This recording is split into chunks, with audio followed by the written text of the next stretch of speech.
The transport ship's hull groaned under the strain of artificial gravity as Captain Kalen Vance was shoved roughly into the holding cell.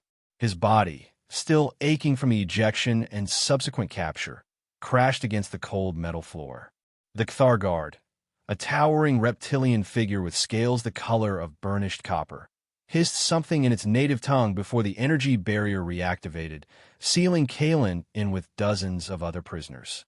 "Welcome to hell, Earther," muttered a gaunt man in the corner, his UEDF flight suit tattered and stained. Or, as our hosts call it, the Crucible. Kalen pushed himself to his feet, ignoring the pain shooting through his ribs. Through the shimmer of the energy barrier, he could see the vast expanse of the space station stretching in all directions, a massive ring structure dotted with arena-like openings and prison blocks.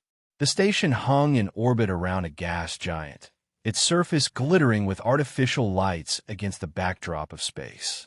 "Lieutenant Aaron Cooper," the man said, extending a hand. "What's left of the 103rd Fighter Squadron?"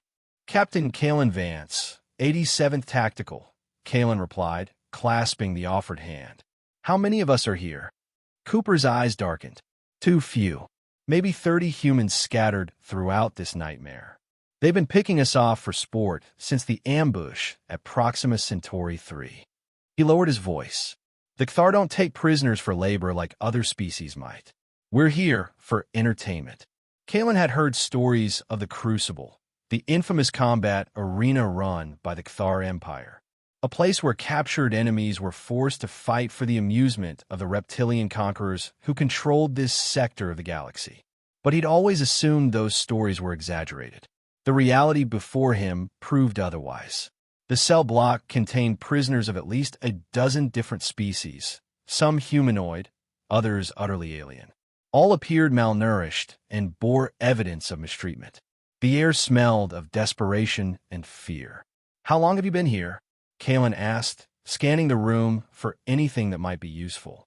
3 standard months, Cooper replied. "Longer than most humans last. The Kthar consider us physically inferior, so they pit us against opponents we can't possibly defeat. It's their idea of comedy." Kalen moved to the energy barrier, studying the corridor beyond. Guards patrolled in pairs, heavily armed with energy weapons and ceremonial blades. He noted their movements, the timing of shift changes, the location of surveillance devices. His pilot's mind automatically calculated angles, distances, and potential escape routes. "You're wasting your time," Cooper said, noticing Kalen's assessment. "Better men than us have tried. The Kthar designed this place to be escape-proof." "There's no such thing," Kalen replied quietly. "Every system has vulnerabilities. It's just a matter of finding them." Their conversation was cut short by the heavy footfalls of approaching guards. The prisoners instinctively retreated from the barrier as a massive Kthar appeared, larger than the others, with obsidian scales adorned with gold markings denoting high rank. A jagged scar ran from his snout to the base of his neck, giving his already fearsome visage an even more nightmarish quality. "That's Warlord Zorgith," Cooper whispered, "the commander of this hellhole." Zorgith's yellow eyes scanned the cell, finally settling on Kalen. The energy barrier dissolved, and 2 guards entered, seizing Kalen by the arms. "So this is the pilot who destroyed 3 of my fighters before being captured," Zorgith said, his voice a guttural rumble that the translation implant in Kalen's ear rendered into English. "Impressive for a human slave." Kalen met the warlord's gaze without flinching. "I'm no slave." Zorgith's mouth stretched into what might have been a smile, revealing rows of serrated teeth. "You are whatever I say you are, human. And tomorrow, you'll be the latest sacrifice to Commander Nixera's glory in the combat of honor." He leaned closer, his breath hot and acrid. "She has killed 27 consecutive opponents. You will make a fine 28th. The assembled Kthar guards chittered in what Kalen assumed was laughter. "Commander Nixera has expressed particular interest in facing a human pilot," Zorgith continued. "Something about testing the reflexes you're so proud of." He turned to the guards. "Take him to the preparation chamber. Let's see if he can last more than a minute." As Kalen was dragged away, Cooper called out, "Remember, they underestimate us." That's their weakness. The preparation chamber was little more than a bare room with a rack of primitive weapons, blades, staffs, and simple projectile devices. A single Cthar guard stood watch as Kalen examined the offerings. The artificial gravity was slightly stronger than Earth standard, making his movements feel sluggish. The air was drier, with a higher oxygen content that made his head buzz slightly. He would need to adapt quickly. Selecting a balanced staff, Kalen began moving through combat forms taught at the UEDF Academy.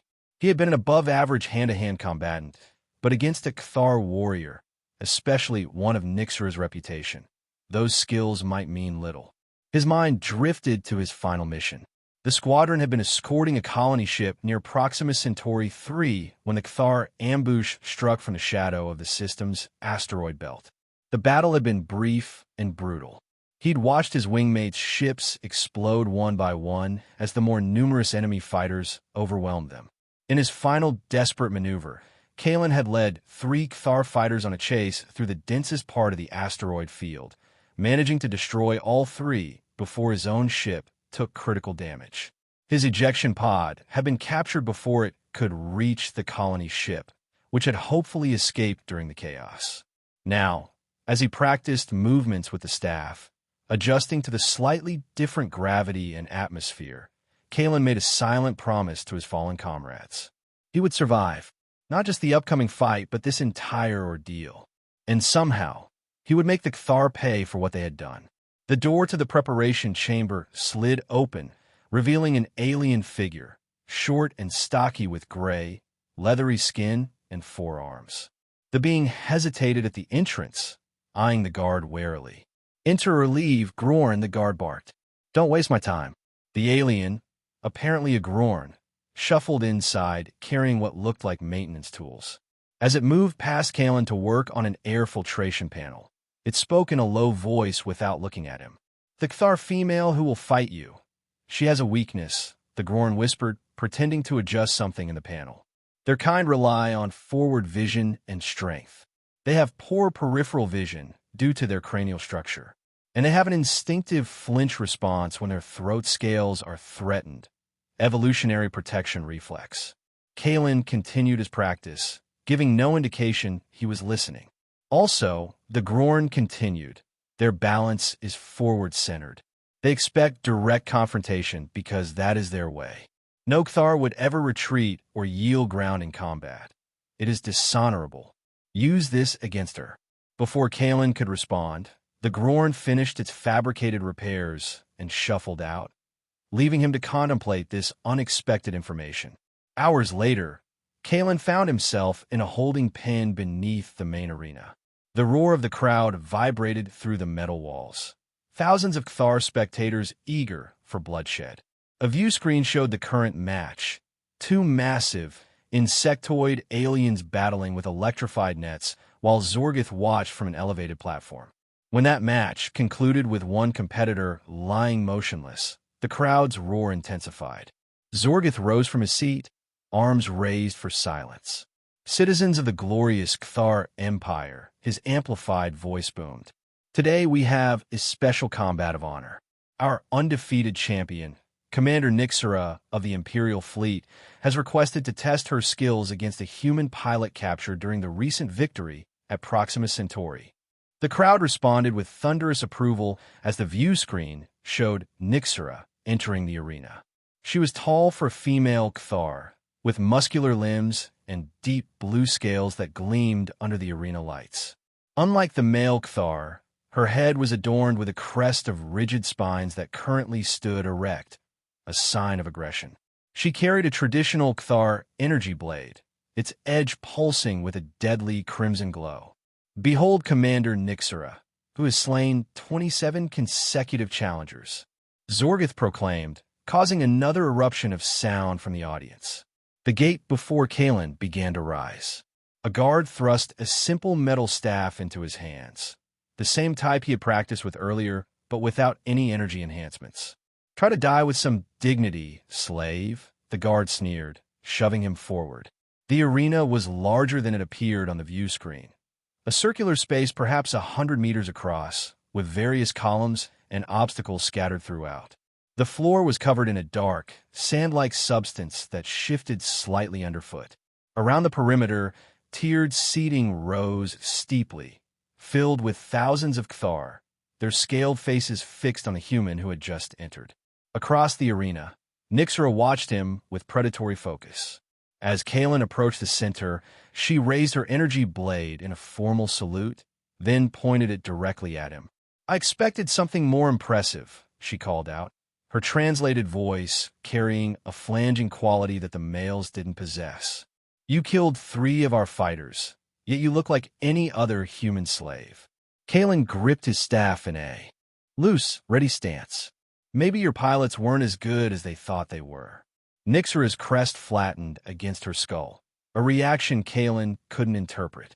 "Their deaths will be avenged in the next 30 seconds, human. I will not even need to exert myself." Above them, Zorgith raised a ceremonial mace. "The combat of honor begins," he shouted, bringing the mace down with a resounding clash against a metal plate. Nyxera moved with shocking speed, covering half the distance between them in a single bound. Her energy blade sliced through the air in a vicious arc aimed at Kalen's neck. Instead of attempting to block, which would have likely resulted in his staff being cut in two, Kalen dropped into a roll, passing under the swing and coming up behind her. The crowd jeered at what they perceived as cowardice. Nyxera whirled, her expression, one of surprise, quickly replaced by contempt. "Stand and fight, human!" But Kalen was already moving, circling to her right, forcing her to turn to track him. He stayed just at the edge of her striking range, noting how her head moved to keep him in view. The Kthar commander lunged again, this time with a straight thrust aimed at his midsection. Kalen sidestepped, allowing the blade to pass within centimeters of his flight suit, and brought his staff down in a quick strike toward her extended arm. Nyxera retracted faster than he'd anticipated, avoiding the hit and countering with a sweeping low attack. Kalen jumped over the blade and used the staff to vault further away, landing near one of the arena columns. "Is running all humans can do?" Nyxera taunted, advancing methodically now.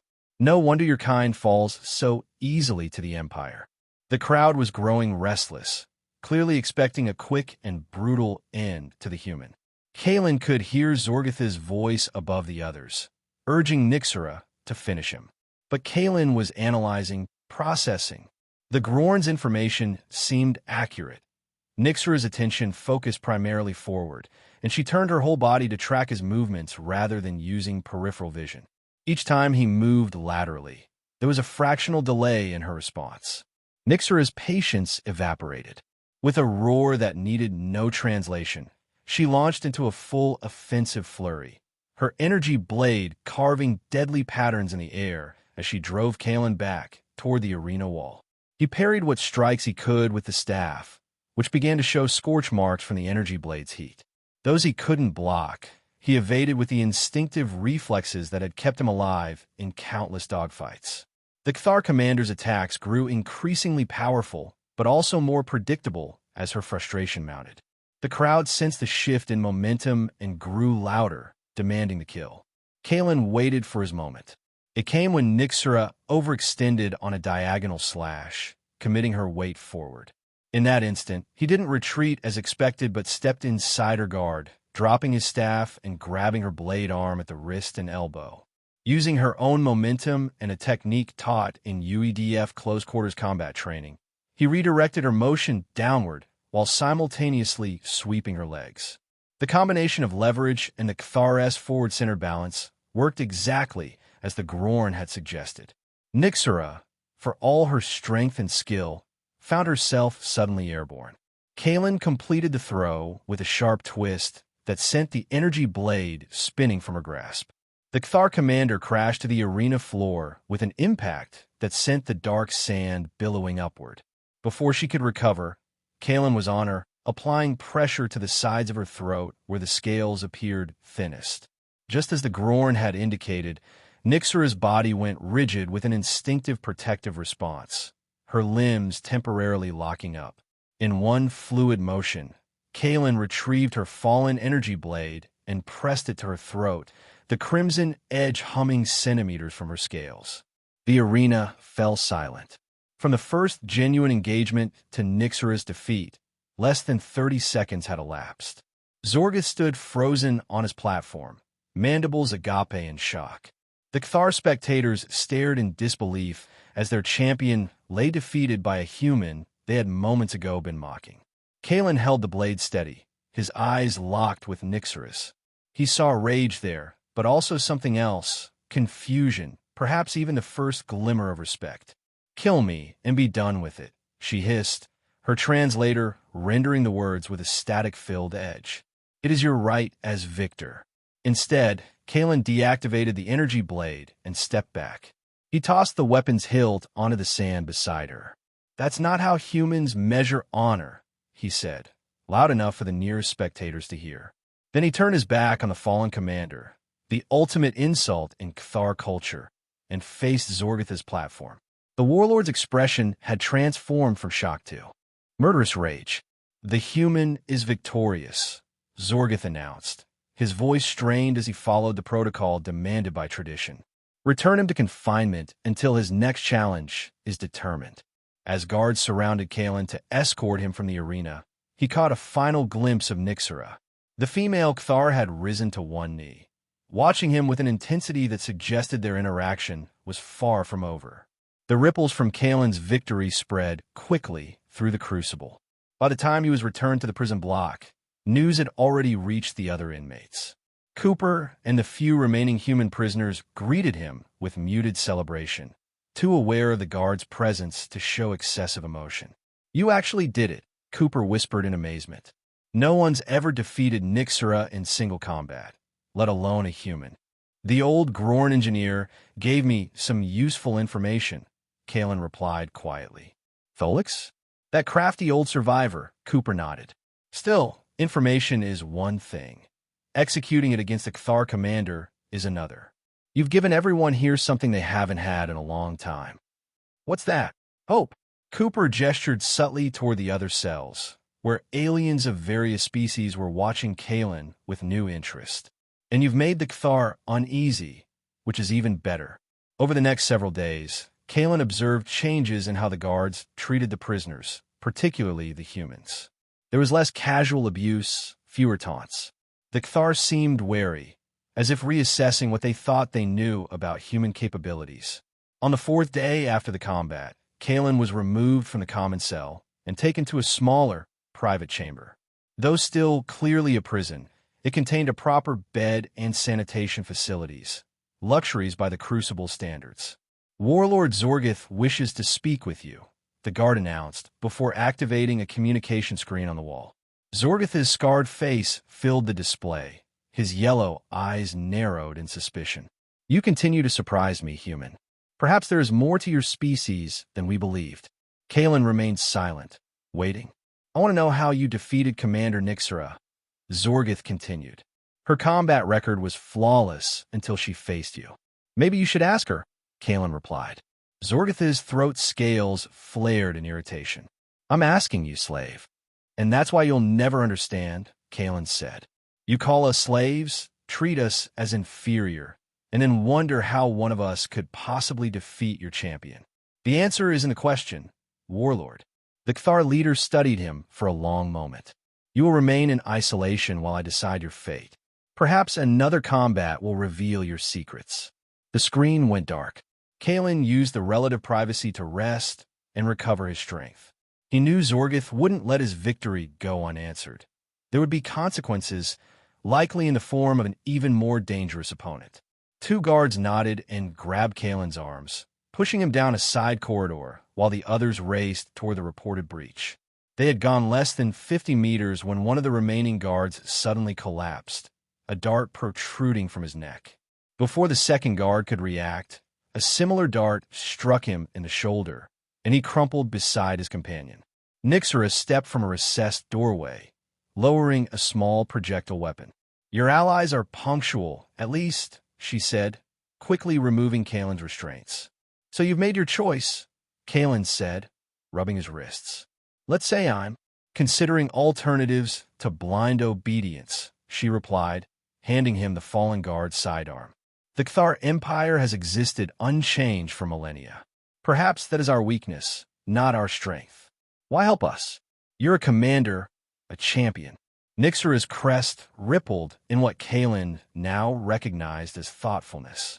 Because you showed me something I did not know existed, strength without cruelty, victory without destruction. She checked the corridor.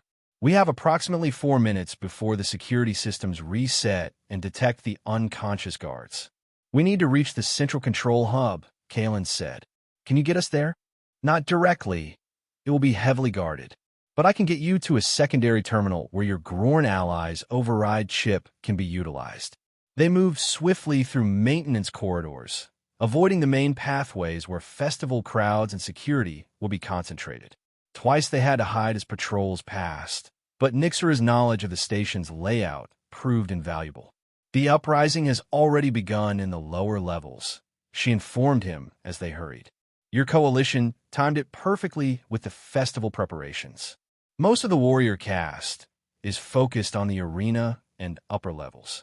They reached a small control room staffed by a single technician, not a warrior but a member of the Cthar Technical Cast. The technician froze in surprise at their entrance.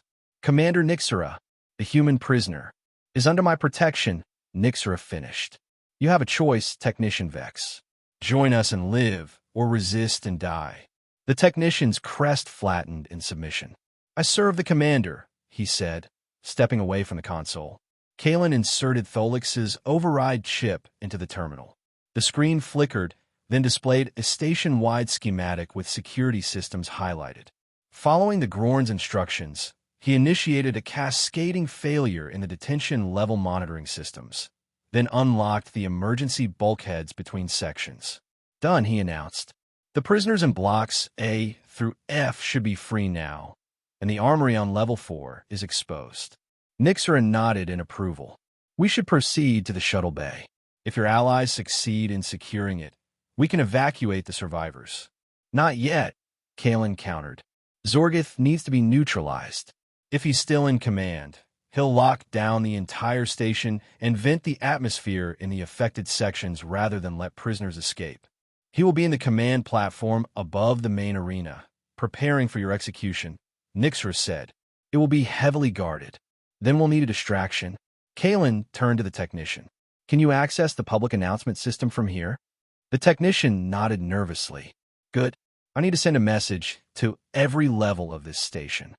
Minutes later, as Kalen, Nixera, and the reluctant technician made their way toward the upper levels, his voice echoed throughout the Crucible. Attention all prisoners and oppressed peoples of the Crucible. This is Captain Kalen Vance of Earth. Today we break our chains. The security systems are compromised, the bulkheads are open, and weapons are available in the Level 4 armory. Cthar warriors are occupied with festival duties. This is our chance, perhaps our only chance, for freedom. To those Cthar who believe in justice rather than domination, we offer alliance. To those who stand against us, we offer mercy if you stand aside. The time for change has come. The effect was immediate. Throughout the station, alarms blared as prisoners overwhelmed unprepared guards. The uprising that had been carefully planned for months erupted into full-scale rebellion. Zorgith will be furious, Nixera observed as they hurried toward the arena level. He will call all warriors to crush the rebellion. That's what we're counting on, Kalen replied. It will draw them away from the command platform and the shuttle bay. They encountered sporadic resistance as they ascended, but most security personnel were rushing to contain the spreading chaos in the lower levels. Those they did meet were usually unprepared for the sight of Commander Nixera fighting alongside the human prisoner. When they reached the access corridor leading to the command platform, they found Cooper waiting with several other escaped humans and a group of Zilith's insectoid compatriots, all armed with captured weapons. Kalen, Cooper exclaimed, then tensed at the sight of Nixera. Is she with us? She is, Kalen confirmed. What's the situation? Chaos. Mostly in our favor, Cooper reported. Tholix has a team seizing the shuttle bay. Zilith's people are destroying the internal defense systems. But Zorgith has barricaded himself in the command platform with his elite guards. He's threatening to vent the atmosphere in all rebellious sections. Then we need to take him out now, Kalen said, checking his weapon. How many guards with him? At least 10 elites, probably more. Nixera stepped forward. I can get us past the outer security. My command codes should still function. The group moved to the platform access point, a heavily reinforced door with multiple security layers. As Nixera had predicted, her codes granted them entry to the outer chamber, but the inner doors to the command center remained sealed. Zorgith has overridden access, she explained, examining the control panel. We'll need to break through physically. One of Zilitha's companions chittered something, and the insectoid translated. Shrev says he can create an explosive charge from the components in this room. It will breach the door, but we'll have only seconds to enter before the automatic defenses activate. While Shrev worked on the explosive, Kalen gathered the others. Nixera and I will enter first. Her presence might momentarily confuse them, giving us an advantage. Cooper, you, and 2 others follow immediately. The rest provide covering fire and secure our retreat path. The impromptu team took positions around the door as Shrev attached his creation to the sealing mechanism. The device consisted of salvage power cells and what appeared to be repurposed energy weapon components. Ready, Zilith translated as Shrev stepped back. Detonation in 3, 2, 1.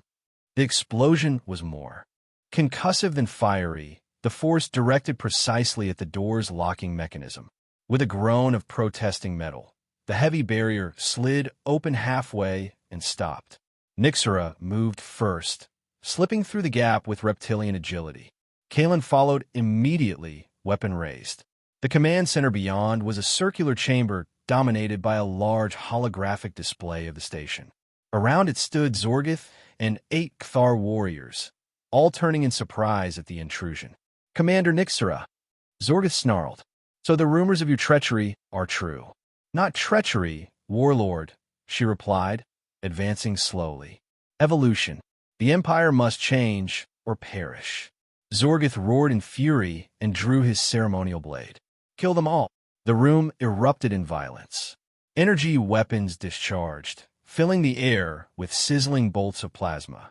Kalen dove behind a console, returning fire and catching one of the elite guards in the chest. Cooper and the others poured through the doorway, spreading out to create multiple targets. Nixera engaged directly with 2 warriors, her combat skills evident as she disarmed one and used him as a shield against the other's attack.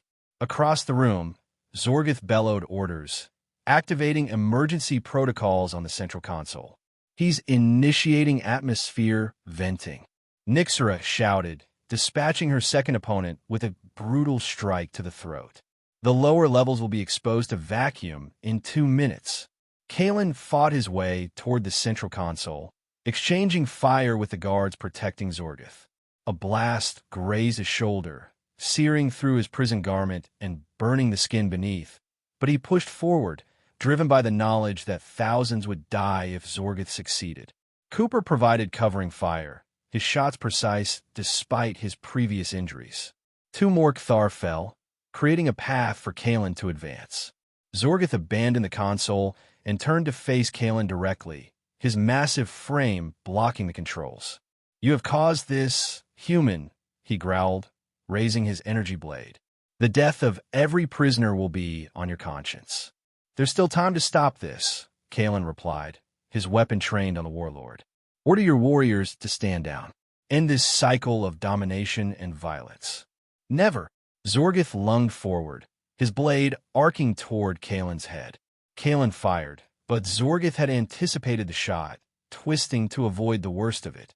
The energy bolt struck his shoulder rather than his chest, staggering but not stopping him. Before Kalen could fire again, the warlord was upon him, knocking the weapon aside and grappling him with overwhelming strength. They crashed into the console, Zorgith's claws digging into Kalen's injured shoulder. The pain was excruciating, but Kalen fought through it, remembering his training and the lessons learned in the arena. Instead of directly opposing Zorgith's superior strength, Kalen redirected it, twisting to create leverage against the warlord's grip. He struck at the vulnerable throat scales, not with enough force to kill, but sufficient to trigger the instinctive protective response he'd observed in Nixera. Zorgith's hold loosened momentarily as his body reacted. Kalen pressed his advantage, delivering a series of precise strikes to nerve clusters and joint connections, weaknesses in Cthar physiology that Tholix had identified. The warlord roared in pain and frustration, his movements becoming less coordinated. Across the room, the remaining Cthar guards were being overwhelmed by the combined efforts of Nixera, Cooper, and the others. With a final, desperate surge, Zorgith charged Kalen, attempting to pin him against the wall. Kalen sidestepped at the last possible moment, using the warlord's momentum to send him crashing headfirst into the metal bulkhead with bone-crushing force. Zorgith collapsed, stunned but still conscious. Kalen immediately turned to the console, frantically searching for the atmosphere controls. 60 seconds to venting. Nixera called, rushing to his side. Her scales were darkened with blood, some her own, most from her opponent's. "Here," she said, reaching past him to input a complex sequence. "My override might still work." The console flashed, then displayed a confirmation message. The emergency sirens throughout the station fell silent. "Venting sequence aborted," announced an automated voice. Around them, the fighting had ceased. The remaining Cthar guards, seeing their leader defeated and the tide turned, had surrendered. Cooper limped over, bleeding from a gash in his leg, but grinning triumphantly. "Reports from all levels. The rebellion is succeeding. Most of the warrior caste has surrendered or retreated to defensive positions. Tholix has secured the shuttle bay and is preparing transports." Kalen nodded, then turned to Zorgith, who was struggling to rise. The once imposing warlord now looked diminished, his authority shattered along with his illusions of invincibility. "It's over, warlord," Kalen said. "The crucible is no longer yours." Zorgith glared with undimmed hatred. "Kill me and be done with it, human. I will not live as a prisoner." "Death would be easier for you," Kalen acknowledged. "But that's not what this rebellion is about. We're breaking the cycle, not perpetuating it." He turned to Nixera. "Can you lock down the remaining warrior strongholds without bloodshed?" She nodded. "With control of the command center, I can isolate them and cut off their communications. They will have no choice but to negotiate." "Good." Kalen addressed Cooper next. "How many shuttles do we have?" 14 operational. Enough for maybe 2/3 of the prisoners if we pack them tight. Tholix thinks we can reach the Pariah sector, neutral territory, before any Cthar warships can intercept us." Kalen made his decision. "Begin evacuation. Priority to the injured and species that can't survive long without specialized environments. We'll take as many as we can in the first wave, then send the shuttles back for the rest." "What about him?" Cooper asked, gesturing toward Zorgith. "He comes with us," Kalen said, "as a hostage if necessary, as a witness to change if he's willing." The evacuation proceeded with remarkable efficiency, a testament to the planning that had gone into the rebellion. Tholix coordinated the technical aspects, using his engineering skills to optimize the shuttle's capacity and life support systems. Zilith's people managed the prisoner movements, their natural organizational abilities bringing order to potential chaos. Kalen, despite his injury, remained at the command center with Nixera, ensuring that the Cthar warriors remained contained and monitoring for any external threats. Cooper organized the human contingent, preparing them for the uncertain journey ahead. As the first shuttles prepared for departure, Nixera approached Kalen at the main viewport, where he stood watching the loading operations in the docking bay below. "The last group is boarding now," she reported. "We should join them." Kalen nodded, his expression thoughtful. "I never expected this when I was captured. At best, I hoped to survive long enough for a rescue mission. And instead, you became the rescuer," Nixera observed. "Your methods are unexpected." "That's humanity's strength," Kalen replied. "We adapt. We find new approaches when the old ones fail." He turned to face her directly. "What about you? There's no going back to the Empire now. Her crest rippled in what he now recognized as a complex emotional response. I have served the Empire my entire life, believing in its natural superiority. In 30 seconds, you shattered that belief. She paused. Now I must find a new purpose. You could help build something better, Kalen suggested. A relationship between our species based on respect rather than domination. A revolutionary concept among my kind, she said, with what might have been dry humor. But perhaps that is exactly what is needed. They made their way to the final shuttle, where Cooper, Tholix, and Zilith waited with the subdued but still defiant Zorgith. The warlord glared at Nixera with undisguised contempt. Traitor, he spat. You betray your species for this human slave. No, Zorgith, she replied calmly. I betray your narrow vision of what our species can be. The true Cthar strength lies not in domination, but in adaptation, something you never understood. As the shuttle departed from the Crucible, Kalen watched through the viewport as the massive station receded into the distance. Hundreds of former prisoners from dozens of species crowded the passenger compartment, their future uncertain, but their present defined by one undeniable fact. They were free. Cooper settled beside him, wincing as he adjusted his bandaged leg. So, Captain, what's the plan once we reach the Pariah sector? The UEDF outpost, there is minimal, not enough to protect all these refugees. We'll contact the Alliance of Free Worlds, Kalen replied. With Zorgith as our prisoner and evidence of what happened at the Crucible, they'll have to take action against the Cthar Empire. And if they don't, Kalen glanced toward Nixera, who was deep in conversation with Tholix at the shuttle's navigation console. Then we've still struck a blow that will resonate throughout the Empire. We've shown that the Cthar aren't invincible, that cooperation between species is more powerful than subjugation. The shuttle entered FDL jump, the stars stretching into lines of light around them. Whatever awaited them in the Pariah sector, sanctuary or further struggle, one thing was certain. The galaxy had been irrevocably changed by what began as a simple gladiatorial combat.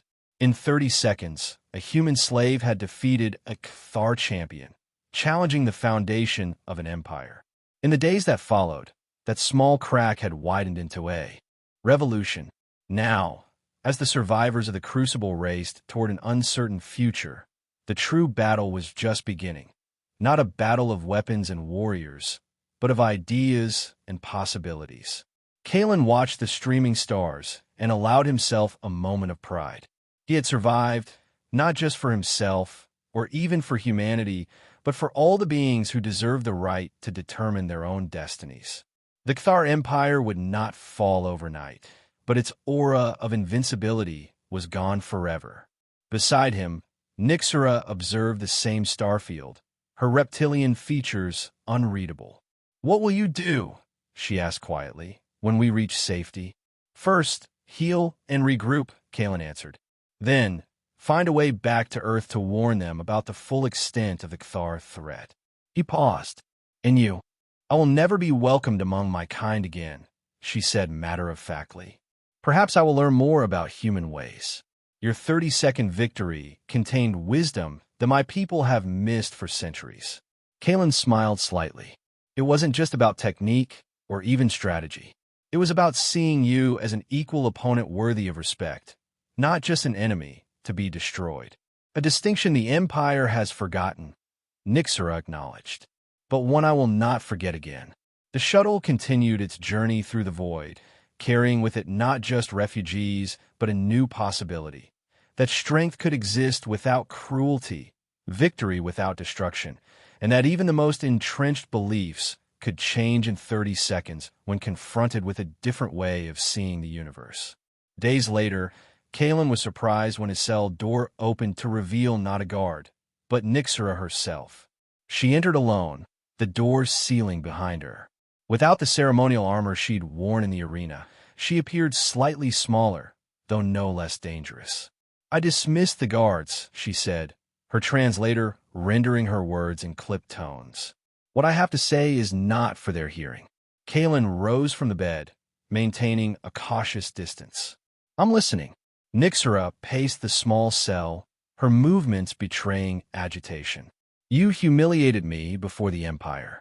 By Kthar law, I should kill you where you stand. But you haven't drawn your weapon, Kaelin observed. She stopped pacing and fixed him with those predatory eyes. You had the right to end my life in the arena. Why didn't you? The question seemed to hold genuine confusion, and Kaelin realized this might be the first time Nyxera had been forced to contemplate a value system different from her own. Killing a defeated opponent proves nothing except that you can kill, he answered. I didn't need to end your life to make my point. And what point was that, human? That your empire's entire worldview is flawed. You classify species as superior or inferior based on physical strength and aggression. You call us slaves because it makes it easier to justify treating us as less than you. Nyxera's crest rose slightly. The natural order is whatever we make it, Kaelin interrupted. There's nothing natural about one sentient species enslaving another. Yet your kind would do the same in our position, she countered. Some might try. Many would resist. Kaelin stepped closer, noting how she tensed but didn't retreat. That's the difference you don't understand. Humans aren't united by biology or instinct the way Kthar are. We're united by ideas, by choices. Nyxera studied him with what might have been curiosity. You fight differently than any opponent I've faced. Not just physically, though your technique was unexpected, but conceptually, you fought as if the rules were different for you. They are, Kaelin said, and that's why your empire will eventually fall. You can't imagine any paradigm but your own. The Kthar commander hissed softly, but it wasn't entirely aggressive. Bold words from a prisoner. Being imprisoned doesn't make them less true. Nyxera moved toward the door, then hesitated. Zorgith has scheduled your next combat. He selected Drakkar, our most decorated gladiator. No opponent has survived more than 2 minutes against him. She paused. The combat is scheduled for tomorrow's major rotation. Kaelin understood the implicit message. She was warning him, though her reasons remained unclear. Thank you for the information, Commander. With a final inscrutable look, Nyxera departed, leaving Kaelin to wonder about her motivations and what her visit might mean for his precarious situation.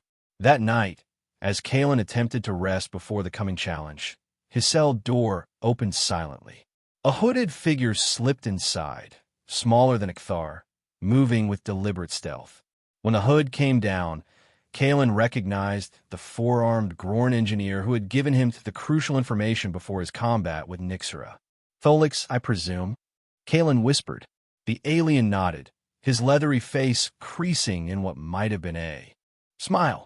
Your victory has changed things, Captain Vance. Some of us have been waiting for such a moment. What do you mean? Tholix glanced at the door. There are many captive species here who chafe under Kthar rule. We have been planning, preparing, but lacked a catalyst, a symbol that could unite disparate groups. And now I'm that symbol? Kaelin asked skeptically. You defeated their champion in front of thousands, Tholix replied. More importantly, you showed mercy when their culture would have demanded death. This disruption has created opportunity. The Grorn extracted a small device from within his maintenance uniform. This will disable the surveillance in your cell for short periods. We can use it to communicate. He pressed it into Kaelin's hand. Who is we? A coalition of prisoners and even some Kthar sympathizers. Younger ones, or those from non-warrior caste who question the Empire's methods. We have been gathering resources, mapping systems, preparing for the right moment. Kaelin considered the implications. And what exactly are you planning? Freedom, Tholix said simply. A mass escape, possibly an uprising if conditions allow. The Crucible is powerful, but not impregnable. With coordinated action and inside help, it can be done. Inside help, Kaelin repeated. You mean Nyxera? Tholix's four hands made a gesture of uncertainty. The commander's motives are unclear. She has been asking questions since her combat. Questions that Kthar warriors typically don't ask.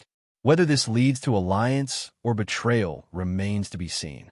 Before Kaelin could press further, Tholix tensed, listening to something beyond human hearing range. Guards approaching.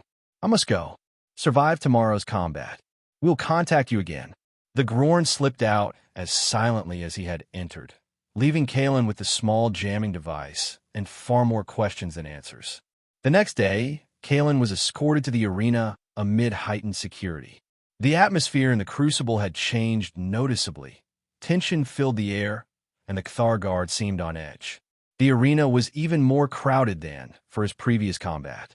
Word had spread throughout the station, drawing spectators from all levels of Cthar society eager to see if the human's victory had been a fluke. This time, instead of a staff, Kalen was given a short blade and a small shield, barely adequate protection against whatever his opponent would wield.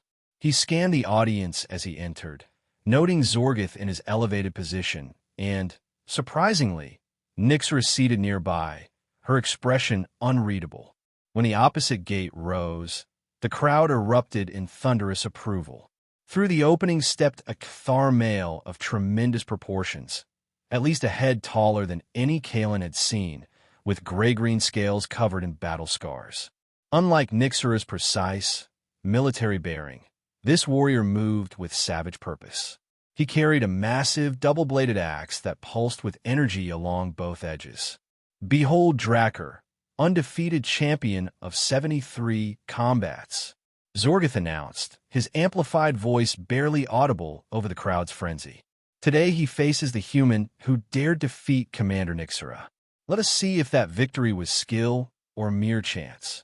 Drakkar raised his axe, roaring a challenge that sent spittle flying from his fanged mouth. The translator in Kalen's ear rendered it as, "Your head will adorn my quarters, human filth." Kalen adjusted his grip on the blade, mentally reviewing what he'd learned about Cthar physiology and fighting style. Drakkar would be stronger than Nyxra, possibly faster, and clearly more experienced in arena combat. Direct confrontation would be suicide. When Zorgith gave the signal, Drakkar didn't immediately charge as Nyxra had. Instead, he began a measured advance, spinning his axe in elaborate patterns designed to intimidate. Kalen retreated, circling toward the arena obstacles, searching for anything that might give him an advantage. The crowd began to jeer at his apparent cowardice. "Stand and die with honor," Drakkar bellowed, increasing his pace. Instead of responding, Kalen ducked behind a column, then darted to another, forcing the massive Cthar to pursue him through the obstacle field. The gladiator's frustration grew with each evasion, his movements becoming less controlled. The pattern continued for nearly a minute, Kalen avoiding direct confrontation while Drakkar's attacks grew increasingly reckless. The crowd's mood soured, with many calling for intervention. Then, as Drakkar smashed aside a column in pursuit, Kalen saw his opportunity. The gladiator had overcommit, leaving himself momentarily off balance. Kalen darted forward, not to attack, but to slide between the Cthar's legs. As he passed beneath the massive warrior, he slashed at the inside of Drakkar's knee, one of the few places where Cthar scales were thinner to allow joint movement. The blade bit deep.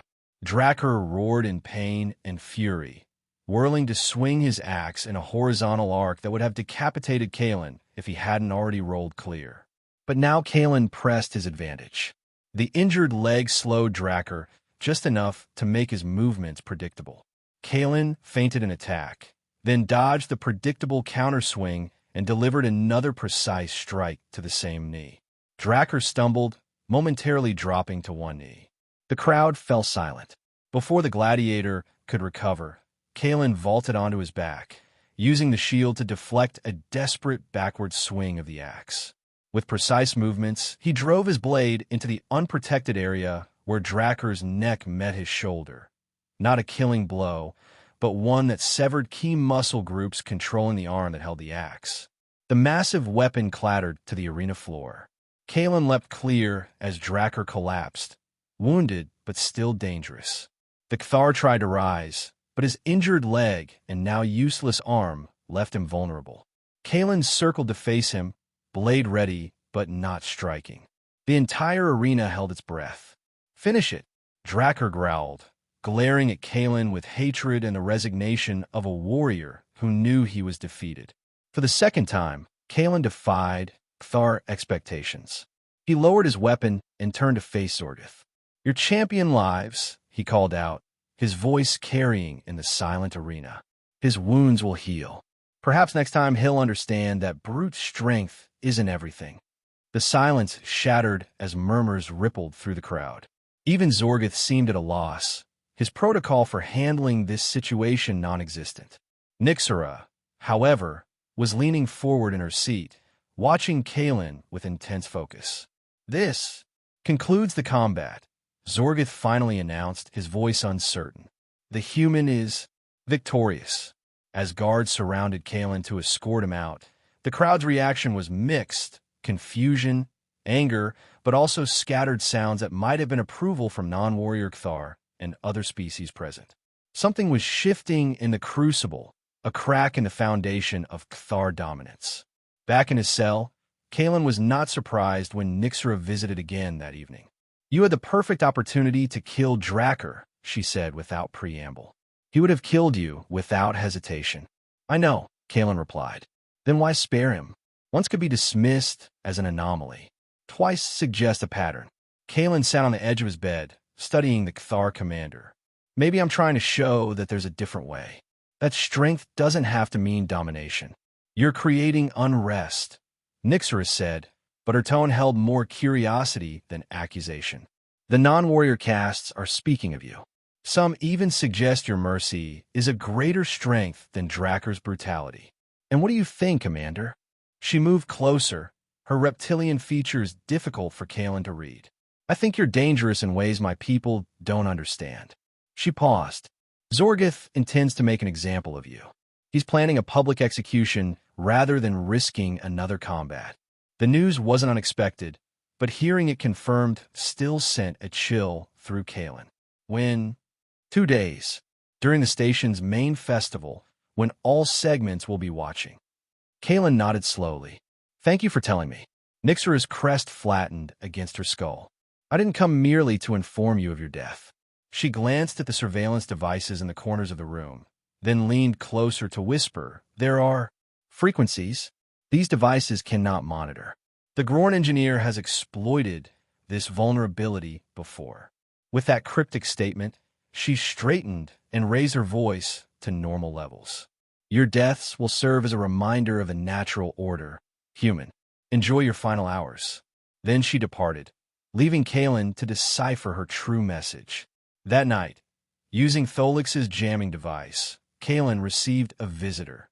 Not the Grorn himself, but a slender, insectoid being who introduced itself as Zilith, representative of another captive species. "The execution announcement has accelerated our timeline," Zilith chittered, its translator rendering the sounds into hushed English. "The uprising must coincide with your scheduled execution, when security will be focused on the main arena." "What about Nixera?" Kalen asked. "She seems conflicted." Zilith's compound eyes flickered. "The commander is key. She controls access to the weapons systems and can override certain security protocols. Tholix believes she is questioning her loyalty to the Empire, but whether she will actually betray her own kind remains uncertain." "I need to speak with her directly, without surveillance," Kalen said. "Difficult, but perhaps possible during your transfer to the execution chamber. We have sympathizers among the lower rank guards who can create a distraction." They spent the next hour planning, with Zilith providing details of the Crucible's layout, security systems, and the coalition of prisoners and sympathizers who had been preparing for this moment.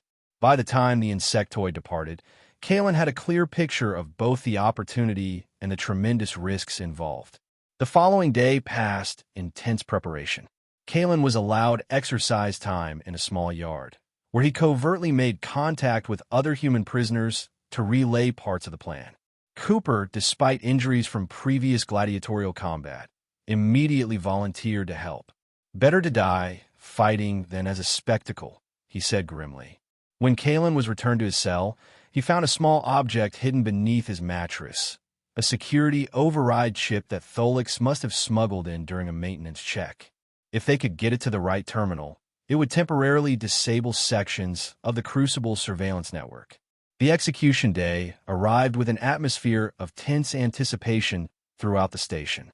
Kalen could hear increased activity in the corridors as Kthar prepared for the festival. Guards arrived to escort him earlier than expected, placing him in restraints designed for a much larger species, which gave him some limited movement. Zorgith wants you prepared and waiting, the lead guard explained, shoving him forward. Your death will be the culmination of the day's events. As they moved through the corridors, Kalen noted the positions of security checkpoints and the reduced staffing. Most personnel have been reassigned to manage the festival crowds. The plan might actually work if each element fell into place correctly. They were passing through a maintenance section when emergency lights suddenly flashed and an alarm blared. The guards tensed, looking around in confusion. Containment breach in Level 6, announced an automated system. All security personnel respond. That's the high-security detention block, one guard said nervously. The lead guard hesitated, protocol warring with the direct orders to deliver Kalen. You two, take the prisoner to holding cell D9 and secure him there. Then report to the breach. I'll investigate with the others. 2.